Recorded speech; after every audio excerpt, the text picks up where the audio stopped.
You're listening to No Plot, Only Lore, a podcast about games and the tables we play them at. Your DMs tonight and every night are Josh and Kris. You can find us on all podcast platforms or check us out at noplotonlylore.com.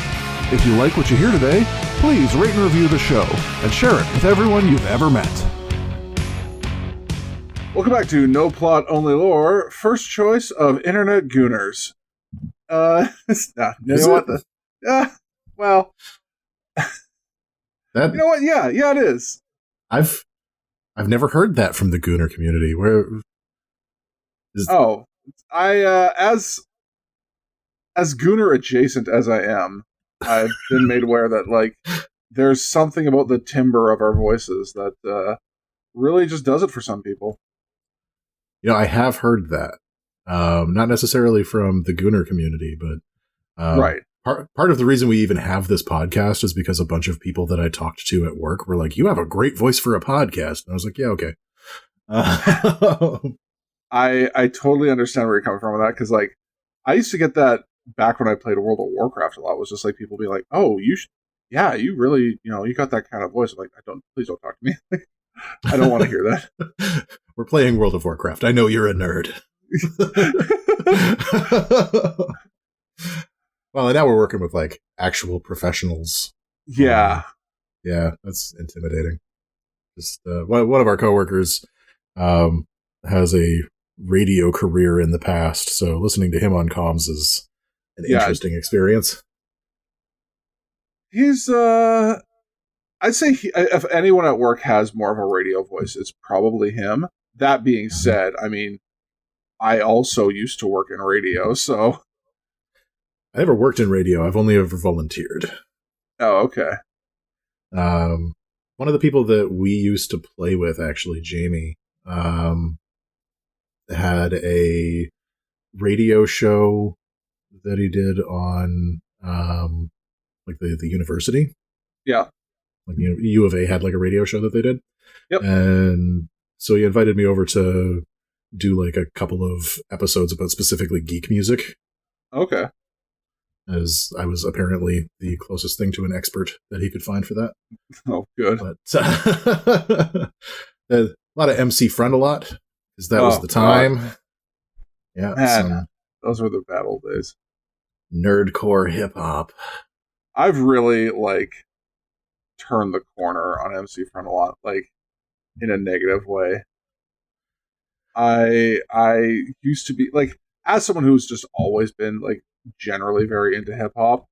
Mm-hmm. I had a brief infatuation with him, and then lately I'm trying not to be hyperbolic here, but I genuinely have the same reaction to his music as I do to the Big Bang Theory. I understand he is far more of a legitimate nerd. It feels the same to me. That's fair. It's got that it's got a very hello fellow kids vibe to me. The thing that I always found interesting about Frontalot in particular, mm-hmm. and just as I don't want to make claims to be a hip hop head or anything, but right. I do have an appreciation for hip hop. His flow was so awful. Unique.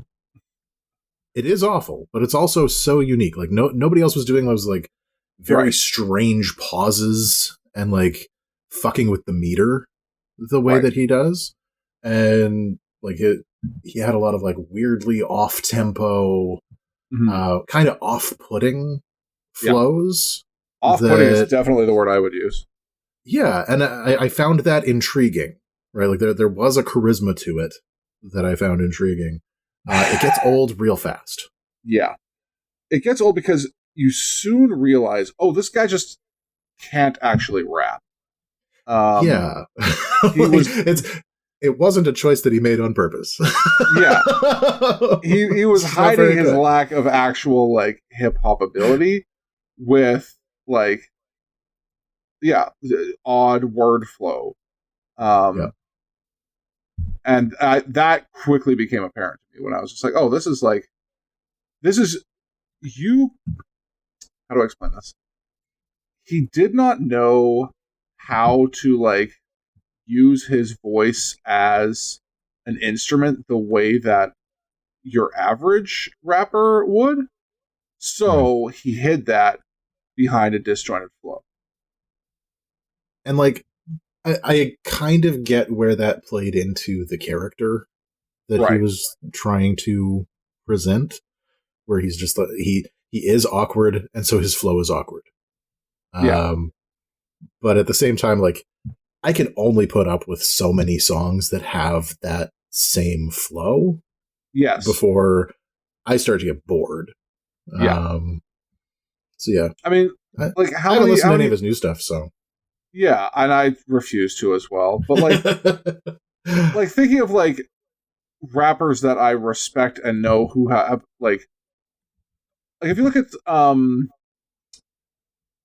okay, there's a guy I follow right now, Masbo Q, who uses odd time signatures in his raps, but he's such a like music theory nerd that you know he's doing it on purpose. Just like, as opposed to just like, well, I kind of have to do this because I don't have any other choice, right? And like, don't be wrong, I love when rappers play with time signatures, but they're playing with time signatures, not just like pauses. Well, and there are so many the raps and the rhyming schemes are falling on the time signatures, not just like a lack of words. Right. Well, and there's so many rappers that also have like the same awkward character quality without having a shitty flow. Yes. Right. Like somebody like Ski Mask the Slump God has like an awkward flow a lot of the time, but he's proven that he can flow really fucking hard whenever he wants to, and does have like a bunch of different pockets that he sits in over the course of his songs. And the awkwardness is something that he has put on purpose. Yeah. And not just something that he has to do because it's the only way he knows how to rap. Yeah. Yep. Yeah. So anyways, enough shitting on Frontalot. Yeah. So, what is the worst table apocalypse that you have ever had to deal with? When everything has just gone terribly, terribly wrong. Oh, jeez. I haven't been a part of a lot of table apocalypses because, well, frankly, I'm usually the agent of the apocalypse. Let me think here. Like, I've been in plenty of situations that just like went poorly, but I don't know if I've ever called one an apocalypse. Because like, yeah, like it's most of our apocalypses tend to be like very local. Like one guy's having a really bad day. The whole table is more or less okay, but like one guy had a really bad day. I guess. Oh, you know what? We did have one. There was one that we had where we were going on some sort of like adventure into a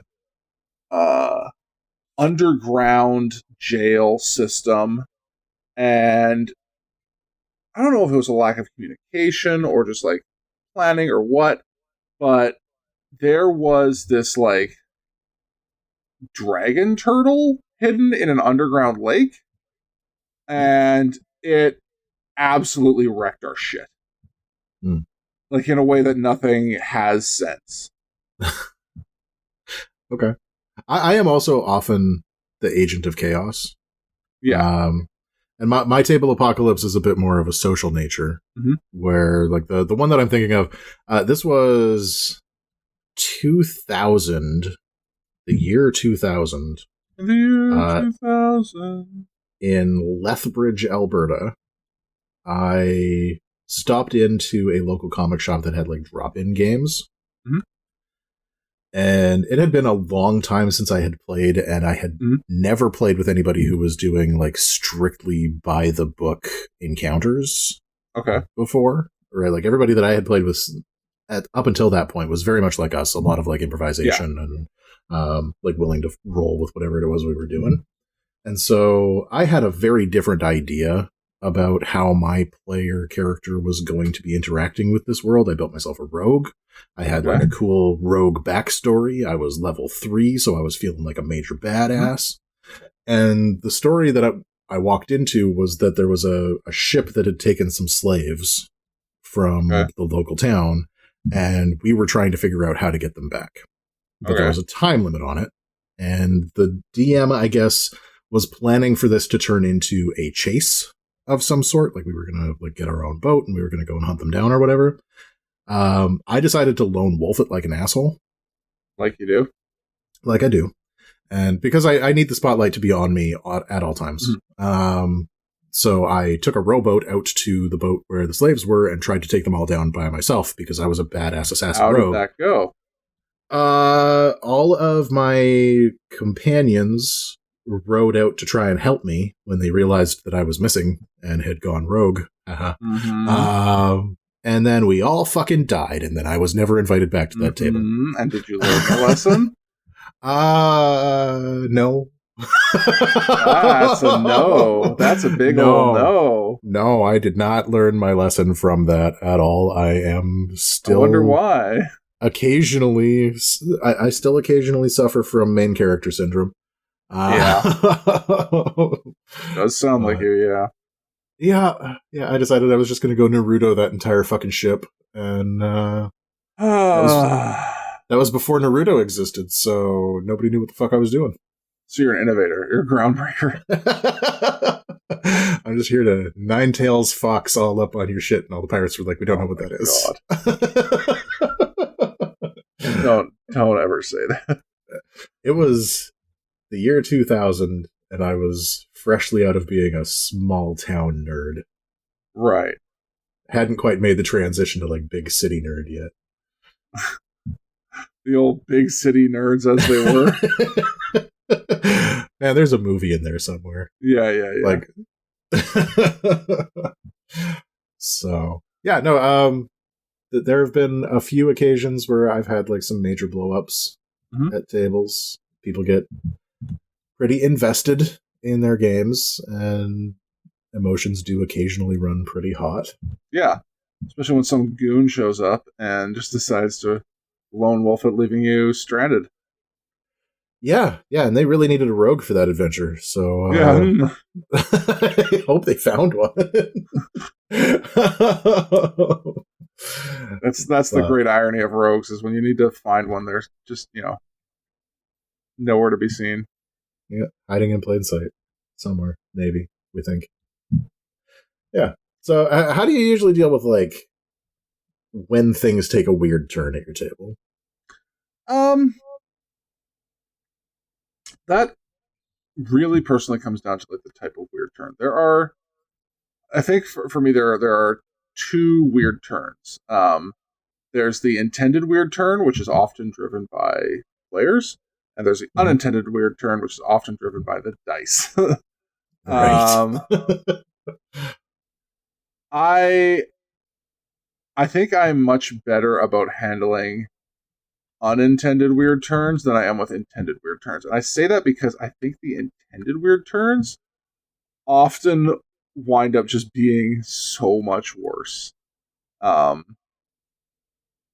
What do you mean by that? I mean, the people who want weird, crazy things to happen go above and beyond to be as crazy as possible. Right. And my brain just doesn't work like that all the time, especially when I'm playing Dungeons and Dragons. Okay. I like to. Well, yeah. Not just because I'm the shitheel that would be doing it in the first place, but like that is exactly the way that my brain works all the time. Is just like, here's a new situation, let's problem solve it right away. Right. So if somebody shows up and they want to get with the weirdness, I will yes and the shit out of that. Yeah. Sometimes. Yeah. I haven't mastered the no but. Yeah. Like the is that true? Hold on. Now I have to do some self-reflection. No. Even when I'm doing like even when I'm shutting somebody down on a thing, I'm not really shutting them down. I'm just clarifying the situation. Right. Like, I am providing more context for their decision making, and then I will yes and whatever it is that they decided. So yeah, for me, a lot of those, like the interpersonal type shenanigans where like somebody shows up and like kicks a hornet's nest and riles up the other players, that I usually find a little easier to deal with than like mechanical problems. Okay. Like, it's really hard to try and tell an interesting narrative where people are doing weird things when the dice just refuse to cooperate. Right. Or the rule set that you're working with is just the fucking worst. Yeah, right? I can understand that. So yeah, I think like the first thing for me whenever stuff is going weird is I kind of want to pause and like sort out what the nature of the conflict is. Right. Right. Like, is it the game system itself? Like, do we need to house rule a thing? Right. Is it that two of the players just fucking hate each other? That happens. It does. Often. It's usually me that is the subject of the hating. Yeah. Or is it just like, okay, so I have a note here for like narrative, the players veer off the story. But again, there is no like veering off the story. The story is what the players are telling me it is. Sure. I'm here to facilitate whatever it is that they're doing. So I don't give a shit about that. But I understand that a lot of people do have like an idea of what the story is that they're trying to tell. And you get that like classic situation of, oh, there's a dragon in the woods and we got to go deal with that dragon. And then the player characters are like, hey, have you guys ever considered like starting a honey farm the next town over? Yeah. But like, to me, both of those sound great. Like, we can go and deal with the dragon, but if you guys are more interested in this honey farm, well, fuck it. Let's find an apiary. Yeah. So, yeah. I don't know. Figuring out what it is, it's usually pretty easy to tell. Right. Like, is somebody being an asshole? Do the players seem like legitimately angry? Yeah. Or is it just that nobody's rolled over a 7 today? Right. Yeah, I mean, I guess I probably owe it to my improv background where, like, I just straight up find it easier to be like, okay, things didn't go right, but, you know, here's a funny way to resolve that or whatever. And then I can just kind of get along with my game. As opposed to, like, the Chaos Goblins. Yeah, like, I legitimately think that you and I would have, like, some real problems if we were playing in the same game. Like, I've been in games that you're running, and those are different. But I think if we were playing in the same game, we would have some strong discussions. There would be some butting of heads. Yeah. Yeah. Because we both need to be the main character. And that doesn't work. I don't need to be the main character. I just need to be productive. Okay. Yeah, that's not going to work when I'm being the main character. Which is my problem, exactly. I mean, yeah, I'm playing it up for like sure. for the sake of discussion. Like, I have definitely calmed down. It's actually kind of funny since I've started DMing. Yeah. Which like many years ago. One of the things that I've started to do is try and take a backseat whenever I'm playing. Right, like, it's hard for me. Don't get me wrong; it's really fucking hard. But unless the spotlight is directly on me, I try not to speak. Right. Just let the other players do what they're doing, and I'm just here again to facilitate. Like, I'm trying to help the DM do whatever it is that they're trying to do. It would be a bit different if, like, I think if you and I were in the same group, I think I would probably be a bit more of a Chaos Goblin just because I would trust that you have the experience to handle it. Yeah. Which, I mean, just because you have the experience doesn't mean you have the desire. Yeah, experience and desire are two different things.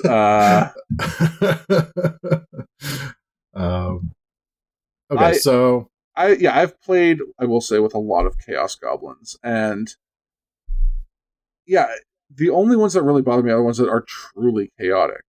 Like, I don't Right. mind if you're a little wacky and zany, but if it's really just like fucking with things like for no good reason, that's what actually like gets my goat, as it were.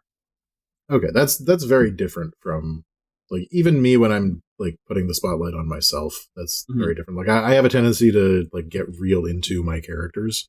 So if my character is a chaos goblin, then I'm going to be a Mm-hmm. chaos goblin. But I usually don't gravitate towards those characters. Oddly, my favorite type of character to play is a straight man. Okay. Right? Like I love playing like the stoic, serious do-gooder. Like I fucking Right. love a paladin. I love a Yeah. paladin. Like I've played a lot of taken paladins. Yeah. taken 1,000% as is, right? Like as Yeah. written, I am a holy warrior. I am very serious about what I'm doing. Yeah. I have zero sense of humor. um, just like that. That is a character archetype that I do enjoy playing. Yeah. Um, more than I think might seem plausible based on the way that I handle the podcast stuff. So, um, but that has occasionally caused some conflict too, where like me being a stoic, like cop type character in a game that had a lot of criminal activity in it put me at Yeah. odds with other players and did cause like some table conflict where they were trying to accomplish a thing and I was getting in their way because my character, Yeah. as the lawful good paladin character that I am, would not stand for that happening. Yeah. So, Yeah. I mean, and see, I wouldn't even 100% put the blame. Like, obviously there's some blame to be put at your feet, but the other part of it too is like the DM at that table. That should have been like a part of session zero. Is like establishing this is going to be a fairly chaotic party. This is going to be a party that is up to no good. Do you want to like revisit your character idea, knowing that you are going to be at odds with most of the things that we're doing and most of the people that we're playing with? And like as the DM, do I feel confident that you can do that in a fun and interesting way that's not just being a pain in the ass for the people who are trying to play their characters as written, right? yeah. Well, and I think part of it was like in that specific instance, the game was described to me as us playing cops, and I didn't Right. realize how many of those cops were meant to be Right. dirty cops. Yeah. Right. Like I was the only non-dirty cop in our crew, which Right. narratively is very interesting. Right. Like there's Sure. a lot of really great space that you can play with there, but when you've got other people at the table who want to be stabbing vampires because they're vampires and you are playing the good cop, you're like, hold Yeah. on, guys, there's due process, right? Like they Yeah. may be blood-sucking monsters, but they also have rights. Yeah. They're blood-sucking monsters, but we don't have to be. Yeah. So like, again, like narratively, I think that's something that's very interesting to possibly play with, Yeah. but it's a delicate line. Oh, sure. Causes a lot of Grief. grief if not handled Yeah. correctly. So what do you do? What do you do if everything just kind of goes off the rails? Fuck. I don't know, man. Great. No, like in a non-joking way, like my intention is always to move the game forward, right? Mhm. If things aren't going 100% correct, that's fine as long as like there's some sort of interesting progression. It's kind of one of those like, God closes the door but he opens a window sort of approaches to DMing, Mhm. where yeah, okay, you've shut down this avenue, but maybe that's going to introduce you to a more, I don't know, interesting side character who's going to help you, with a hidden back door or whatever it is, right? Yeah, Mhm. you bungled your attempts at seducing the guards, but yeah, I don't know, maybe a local nobleman's son thought it was so funny, he, agrees to help you. I don't know, whatever. Right? Just when you said bungling your attempt to seduce the guards, my first thought was that one of the guards just wants to be friends. my actual first thought was the sketch with Brennan Lee Mulligan and Zach Oyama, where the natural 20 and the natural 1 yeah, good. You're a bunch of dogs. Are you Sarah's dog? Oh man. Yeah. I think for me, like, again, depending on the type of problem that we're dealing with, I have kind of a couple of approaches to it. Okay. If it's interpersonal, then as the DM, I will usually approach each of the people that is involved separately and try and get an idea of what it is that they're looking for from the next session. Right. So that we can start to figure out like commonalities and where we can go from there. If it's something mechanical, at this point, pretty much every game that I play runs the same. Okay. I am perfectly happy to come up with a rule on the fly for how to mitigate problems mechanically. Right. Like for D&D, it is almost always appropriate to put a +2 or a -2 on a roll and just fucking call it. Like, you don't have to make it weird. You don't have to like sit down and figure out what the grappling rules are in 3.5. Just roll a fucking check and we'll go from there. Yeah, we'll get on. We'll figure it out. Yeah, we will look up the real rules later. Yeah, but for right now, just roll me a check. Yeah.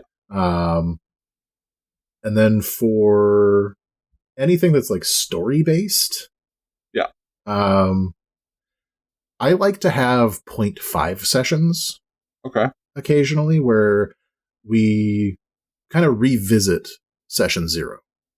Okay. Right, because like one of the things that I find with session 0 is that it's like it's held up as this like beacon for communication and making sure that everybody's on the same page for stuff, but it only happens once. Yeah. And that first interaction with the campaign isn't going to survive the rest of the campaign. Yeah. Right? Like, you have this idea of how the campaign is going to go. You have an idea of your character motivations, and then you actually start playing those characters, and you realize that they are going in a very different direction than you thought they were. Yeah. So what do you do about that? You got to pull back.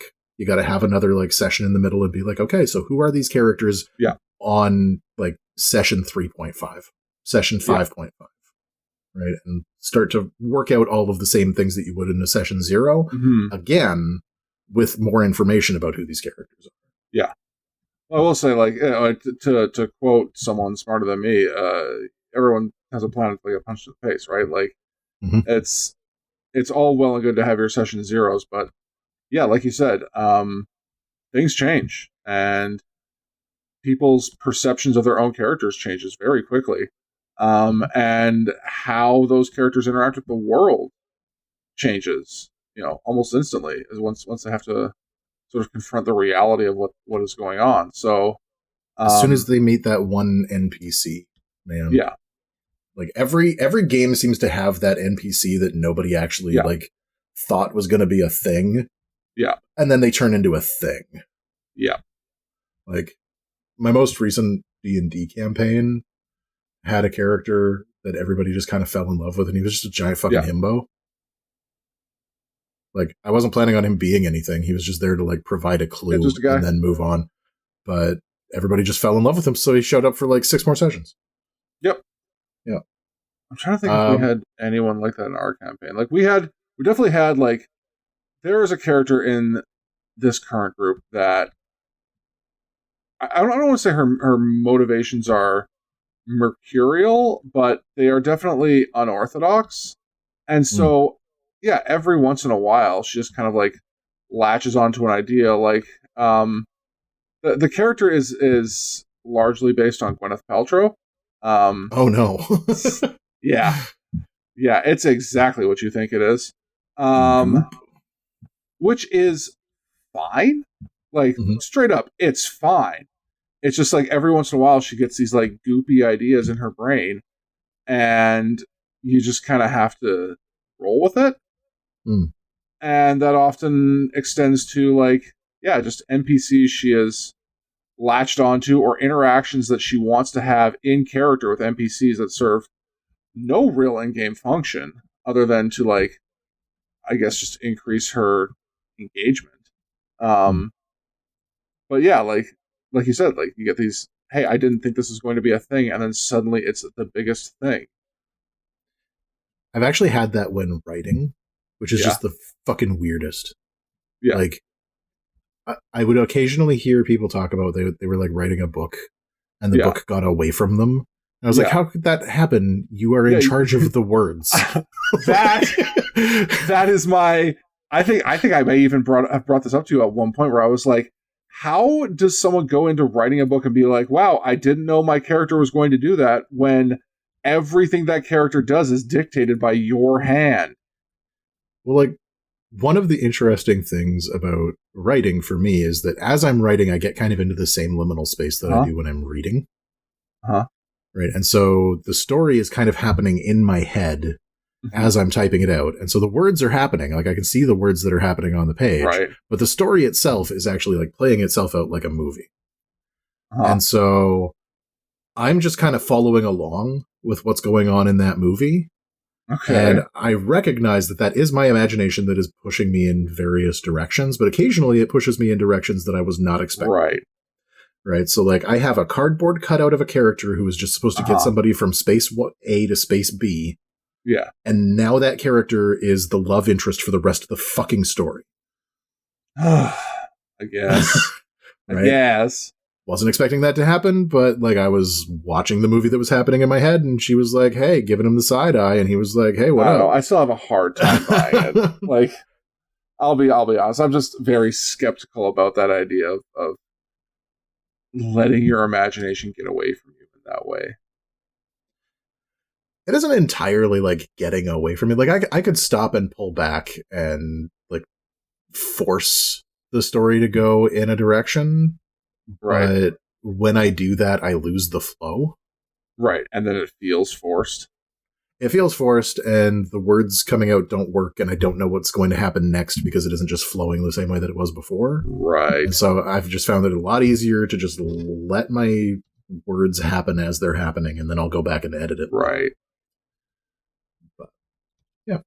And then I think probably the last thing I'm going to touch on for like when everything goes to shit is you should always have a backup plan. Like, on your notes, just write Goblins ? Okay. And then no matter what is going on, no matter what badness is happening at your table, you always have Goblins ? To fall back on. Yeah. Right? If the players seem like they're bored, throw goblins at them. I guess that's one option, yeah. If the players are starting to like get a little grumpy with each other, you have goblins. They may not be the answer to that problem, but you do have goblins. They are a distraction, just straight up a distraction. They are a straight up distraction. They get everybody back on the same page. You've got a combat encounter to do, so people are going to have to like initiate teamwork. Right? It's, again, not the best solution to the problem, but like having a backup plan, whatever that backup plan happens to be.